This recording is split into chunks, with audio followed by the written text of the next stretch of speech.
रुक करते हैं अहम खबर का। बेकाबू प्याज की कीमतों पर सरकार की तरफ से बेतुके बयानबाजियों का दौर लगातार जारी है। कीमतों को काबू करने की जिम्मेदारी सरकार की है, लेकिन जब सरकार से पूछा जाता है कि वो इस बारे में क्या कर रही है तो सरकार के लोग बेतुके बयान देते हैं। अब कृषि मंत्री शरद पवार ने हाथ खड़े कर दिए हैं। वो कह रहे हैं कि मुझसे मत पूछो, कंज्यूमर मिनिस्ट्री से पूछो। So wanted one reaction on onion prices. No, I'm not dealing that subject.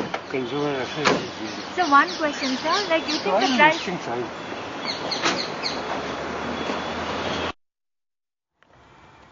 तो देश के हर हिस्से में प्याज इस मौसम की सबसे ऊंची कीमत पर बिक रहा है। ज्यादातर जगहों पर प्याज 70 से 80 रुपए किलो तक बिक रहा है, लेकिन बढ़ती कीमत को काबू में लाने की कोशिश करने की जगह सरकार के मंत्री बेतुके बयानों में उलझे हुए हैं। पवार और थॉमस के बाद कपिल सिब्बल ने जो कुछ कहा है उससे प्याज की कीमत घटने के आसार नजर नहीं आ रहे हैं।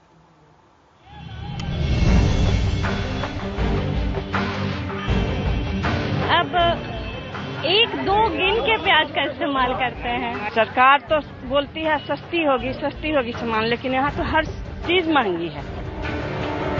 आज यही प्याज 70 रुपीज पर केजी हो गया है।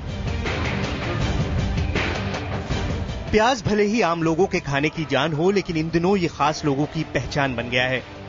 लगातार बढ़ती कीमत ने प्याज को 7वें आसमान पर पहुंचा दिया है। देश की राजधानी दिल्ली में ही प्याज 70 से 80 रुपए किलो तक बिक रहा है। कुछ यही हाल मुंबई, लखनऊ, पटना और दूसरे शहरों का भी है। रोटी पर प्याज रखकर निवाला बनाने वालों से लेकर चटकारा लेकर जायकेदार खाने के शौकीन परेशान हैं। लेकिन केंद्र सरकार के मंत्री बेतुके बयानों से बाज नहीं आ रहे। तो व्यापारियों से पूछिए भैया, सस्ते दाम में खरीदे ना, सस्ते दाम में बेचे ना। क्यों सरकार तो नहीं बेचती प्याज? हाँ, सरकार बेचती है प्याज, तो सवाल व्यापारी से पूछ। जैसी बोली कल तक केंद्रीय कृषि मंत्री शरद पवार बोल रहे थे, कुछ वही भाषा अब कपिल सिब्बल की है। आखिर क्यों प्याज के दाम बेतहाशा बढ़ रहे हैं? कब तक प्याज की कीमत आसमान को छूती रहेगी? अगर ऊंची कीमत की वजह जमाखोरी है तो ये सरकार की नाकामी है। ऐसे में सिब्बल बयान देकर इससे पल्ला नहीं झाड़ सकते। यही कारण है कि विपक्षी दलों ने सिब्बल के बयान की निंदा शुरू कर दी है। If Mr. Kapil Sibal thinks government has no responsibility, then what for they are in government? What for Congress party is in government?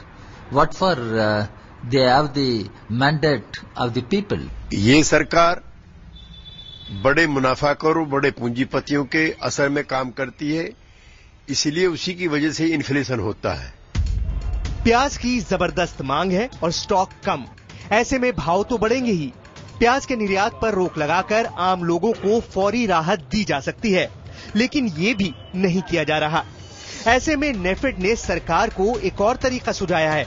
NAFED ने सरकार से कहा है कि प्याज का न्यूनतम निर्यात मूल्य यानी एमईपी $650 प्रति टन से बढ़ाकर $900 प्रति टन किया जाए। ये सुझाव नेफेड की तरफ से कृषि मंत्रालय को भेजा गया है। लेकिन बाजार के इस युग में जहां मुनाफा ही सब कुछ है, प्याज की कीमत काबू में आती नहीं दिख रही। 280 रुपए किलो प्याज बेच रहा है डीलर, वो प्याज सबसे टॉप की सुपर प्याज ले रहा है। मीडियम प्याज रिटेलर भी 60 रुपए बेच रहा है, 10-15 रुपए का खाता है वो, क्योंकि उसका खर्चा भी होता है। 5 रुपए किलो रिटेलर का भी खर्चा है। महंगे प्याज की वजह से एक सरकार गंवा चुकी बीजेपी और चीजों के साथ ही इसे भी मुद्दा बनाने में लगी है। महंगाई और प्याज की कीमत के खिलाफ प्रदर्शन जारी है, लेकिन सरकार ना तो प्याज के निर्यात पर रोक लगाने के संकेत दे रही है और ना ही कोई और उपाय करती नजर आ रही है। ऐसे में 100 रुपए किलो भी प्याज बिके तो चौंकिएगा नहीं। Bureau report, IBN 7।